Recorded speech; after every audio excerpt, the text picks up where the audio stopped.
Hello everybody, my name is Sniping is Fun, and I welcome you all back to the next character in the series of videos of newcomer ideas for the upcoming new Smash Bros. Game. And where I left you off at was characters numbers 1 through 50, and I left you off at character number 50 pre-E3, the night before E3, mere hours before E3 with Miriam from Bloodstained. And I mentioned in that video when I returned, or I mentioned actually when I did the after E3, when I did the little update to my list thing, the next character I was going to talk about, character number 51, is going to be Simon Belmont from the Castlevania series, which, obviously the creator is now making Bloodstained. The original creator of Castlevania is making Bloodstained now. So what better way to jump from character number 50 to 51 from Miriam now to Simon Belmont? I know it's been a while, 2 weeks. I took a small little hiatus because of E3 and work and taking E3 in, and want to take a small break after I did 50 characters in like a matter of how many weeks I forgot now. And now I'm going to start off, now post E3, now I can actually mention in the videos, because I went back and I edited all my videos to say Smash Bros. Ultimate. Now I am going to be able to adjust probably my upcoming thumbnails to actually say Ultimate. So character number 51 onward will on the thumbnail say Smash Bros. Ultimate now. And now I can directly in the video say Super Smash Bros. Ultimate for Nintendo Switch. The 5th game in the series, or 6th if you want to count the Wii U and 3DS game as separate, even though I think that still is kind of a stupid idea. But without further ado, we are on number 51 with Castlevania's own Simon Belmont. Now, 3 categories as always. Why does the character make sense to be in Smash Bros? Moveset ideas, and percentage chance I can see them actually getting in the game. Why does Simon Belmont make sense again, or Castlevania rep in general at all? First and foremost, it's like one of the third-party franchises that has the closest history to Nintendo. Like, it's been around on Nintendo since the NES. It was on the NES, the Super Nintendo, the N64, on the Game Boy Color, the Game Boy Advance, the DS, the 3DS. It's been on practically every single Nintendo system. There was Judgment on the Wii, so on and so forth. Maybe we'll eventually see a Switch game. I don't know. It has a long-standing history with Nintendo. It is a classic third-party franchise. It has a long-standing history with Nintendo, and it's still fairly relevant, even though Konami is kind of stupid with their franchises lately. It is still a fairly relevant series that has close ties to Nintendo, and basically that's the major reason why. It's a long-standing classic third-party franchise on Nintendo that's been on practically every single one of their handhelds, every single one of their systems to some extent. They still put the games on the Wii and Wii U and virtual consoles, and like the 3DS virtual console and the eShop on the Switch and whatnot. It just has a long-standing history with Nintendo. On top of that, he is also from the same lineup of third parties as someone like a Mega Man, like those 80s third parties that were big on Nintendo. And if Mega Man can get in from his iconic status with Nintendo, why really can't Simon Belmont? And I'm going to mention this here. It's not really for the list, but he is kind of the remaining member of the Captain N team from the old cartoon series, Captain N, the Game Master. We have Pit, we have Link technically and Zelda, even though they weren't really in there all that much. We have Mega Man and various characters from that game and from that series showing up. Simon Belmont's the last remaining member. That's not really my reason for picking him, but it's an offshoot idea. It's popped in my head right now. He is from that series, even though they kind of made a very random version of him from back then. But it was still a cartoon, and they still were there together, and he still fits in with those 80s legends, the 80s gaming legends from Nintendo and from the gaming industry in general. And he is a standout legendary video game character. Not only is Castlevania closely tied to Nintendo, Simon Belmont is like the most popular, the most known, and the most utilized Belmont from his family in the series. He's been in multiple games. They've remade games, made collections, did numerous things. Simon Belmont is in most of the series. He's probably the Belmont that's still in the series for the most part. So those are the reasons why I'm going to say Simon Belmont specifically makes sense. First and foremost, Castlevania makes sense in general. Like I said, Castlevania has a long-standing history with Nintendo, dating all the way back to the 80s, back to the original Nintendo. It is a long-standing franchise that's had numerous games on all their systems, and Simon Belmont is one of the most recognized video game characters of like all time. He's the most utilized Belmont in the series, one of the most utilized main characters, Belmont or otherwise, in the Castlevania franchise. So put two and two together, if Castlevania got a rep which it deserves, it should be Simon Belmont. And he does fit in with the likes of Mega Man and Link and Pit and Mario and all those video game characters that got their start in the 80s, whether they were Nintendo or third party. They've been big on Nintendo since then, big in the gaming industry since then, and he fits into the same camp. And quite frankly, like I said, Captain N. Now, second category, moveset ideas. It's very, very simple if you've actually played Castlevania games, whether the new ones, the old ones, or whatever, to kind of get a grasp of what his moveset would basically be. And I did do a little bit of research online because I haven't played every single Castlevania game, but I played enough Castlevania games to make this moveset like this. When it's like when I'm asked a question, if you ask me a question, what would you do for a moveset for Simon Belmont? My mind would go immediately go, here's what I would do, and this is what I would do. First and foremost, the smash attacks have to be entirely whip-based. He would use the Vampire Killer, which is the name of the whip for those of you who don't know. It's called the Vampire Killer.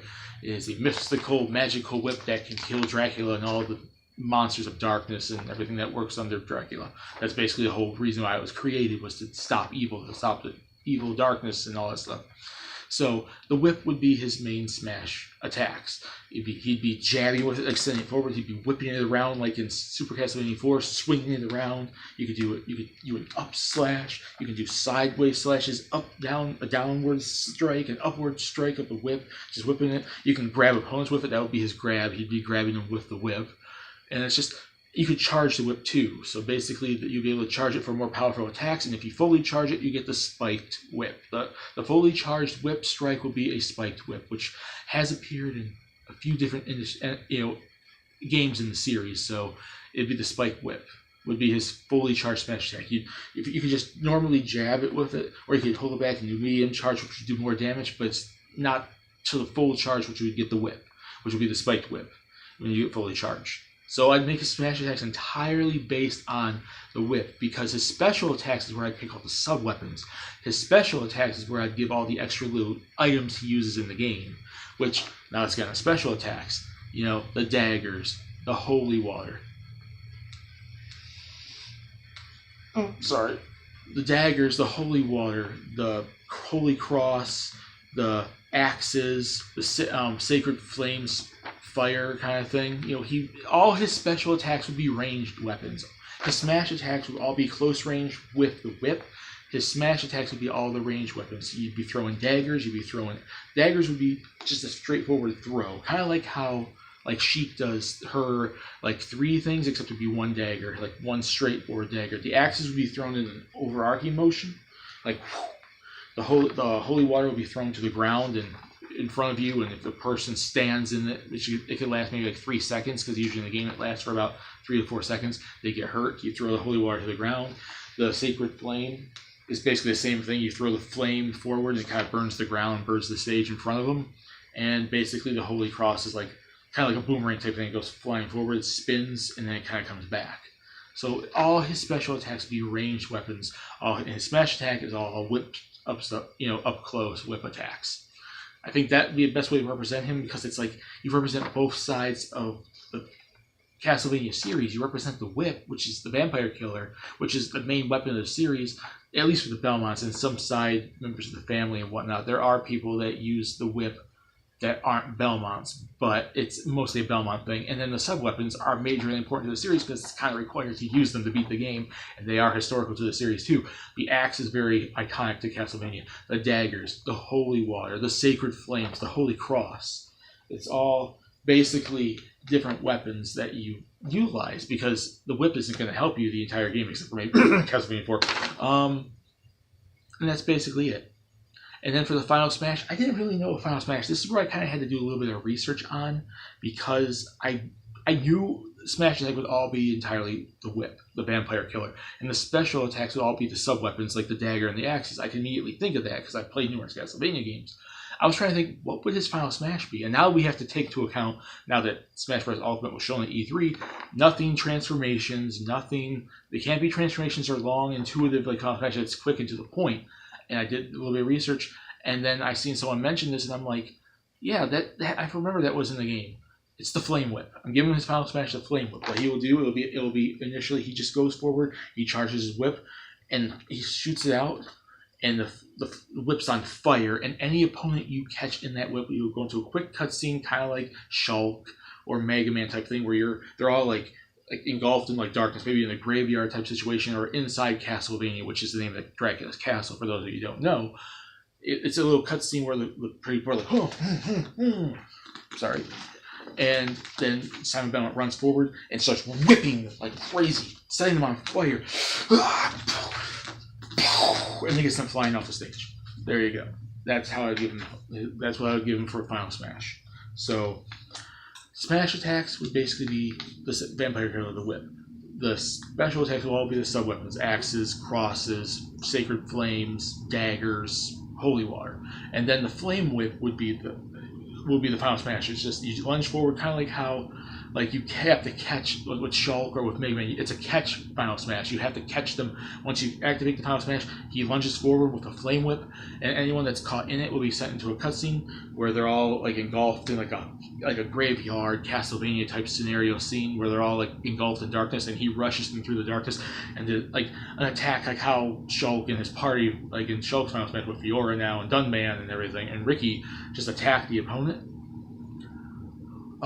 Basically, he just lunges forward. He just catches them all in like a multitude of a combo of flame whips. So, and then the explosion flames set flying off the stage. There you go.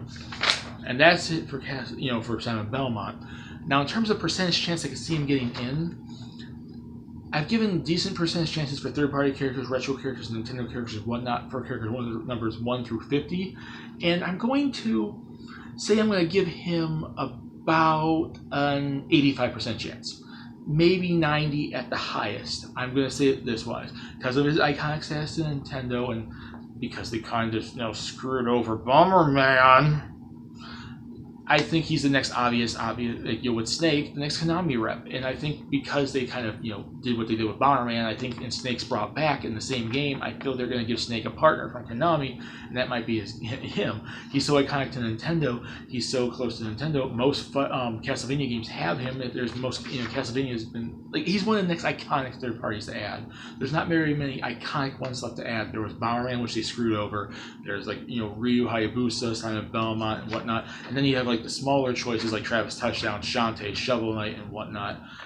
I would say, yeah, he makes a sense, at least in terms of iconic status, and the next obvious one to grab and closest to Nintendo. And we may very well see a return of Castlevania with the Switch, because I remember hearing rumors that Konami wants to support the Switch, and if they support the Switch, maybe we'll finally, after all these years, after the Lord of the Shadow games, finally see a new Castlevania, so maybe they will put in the game to advertise a new eventual Switch Castlevania game. You never know. I do remember hearing a rumor of that, and if Konami's smart enough to do that, there you go. And I'm also kind of going off giving him 90 at the highest because he is a rumored character. If you pay attention to leaks and rumors and whatnot for newcomers in Smash Brothers, he's kind of in the same leak that was with Ridley, and we know Ridley's in the game now. So I say 85% chance on his own, 90% chance with the rumor leak kind of added on to the percentage, so extra 5%. There you go. But I'm going to say 85% chance because he's one third-party character we need really bad now, and I feel he really deserves it, really fits in, and Castlevania should get a rep now, and Konami should get a second rep to accompany Solid Snake from Metal Gear Solid. And now that they kind of AT'd Bomberman, the next obvious choice is obviously Simon Belmont. So there you go, 85% chance, 90 including the rumor, the whip, flame whip, daggers, everything else like that, so on and so forth. That's character number 51, Simon Belmont. Now, put in the comment section what you guys think. Do you guys like Simon Belmont or Castlevania in general? Should Castlevania get a rep? Should it be Simon Belmont, someone else? I quite frankly think it should be Simon Belmont with costumes of his other, like Richter, Julius, Siriu, Leon, Trevor, various things. So Macruz as well, because I really think there's so many important characters to the Castlevania series. You can't just have one or the other. You have to have all of them, and most of them you use the vampire killer anyway. So the moves I basically just mentioned would apply to all of them anyway. So there you go, whatever. But yeah, put in the comments what you guys think he should get in. My reasons make sense. Your reasons. What reasons do you think he feels make sense to get in? What moveset would you give him? Do you think my moveset's good? You said different ideas, different Final Smash, whatever. And it's 85% chance to a possibly 90% chance too high, too low, whatever. And there you go. Character number 51. My return to talking about Smash Bros. Ultimate Newcomer ideas is what's on Belmont. And stay tuned for character number 52 when I jump to another third-party character, another third-party company that has 2 characters in Smash Bros. Capcom, when I talk about the Monster Hunter. See you all later. Bye.